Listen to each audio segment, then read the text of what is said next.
Hello everyone, তোমাদের সাথে নিয়ে চলে আসলাম আজ আর একটা ব্লগ। তো চলো তোমাদের সাথে শেয়ার করি এই মেঘলার দিনে আমি কি কি করেছিলাম তা নিয়ে। এই দিন আবহাওয়াটা খুব একটা ভালো ছিল না, ওই জন্য আমি ছাদে একটু ঘোরাঘুরি করছিলাম। আর আমাদের ছাদে এই আমড়াগুলো হয়েছিল, কিন্তু পাড়ার মতো অবস্থায় ছিল না, আমড়াগুলো অনেক ছোট ছিল, সেজন্য আর পাড়া হয়নি। তারপর ভাবলাম যে একটু আমাদের মাঠে থেকে ঘুরে আসি। আর মাঠে যাওয়ার মূল উদ্দেশ্য হলো আমাদের শসা চুরি করা।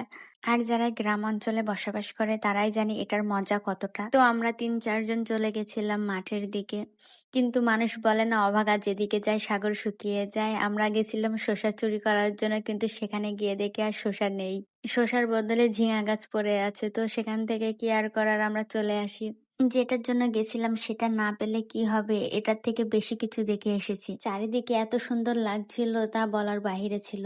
এত সুন্দর মেঘলা দৃশ্য আমরা গ্রাম অঞ্চলে ছাড়া সচরাচর দেখতে পাই না। তো সবাই ভালো থাকবে, আজকের মধ্যে এ পর্যন্ত। টাটা। আর হ্যাঁ, আমার এই পেজটা নতুন, সবাই ফলো দিয়ে আমার পাশে থাকবা।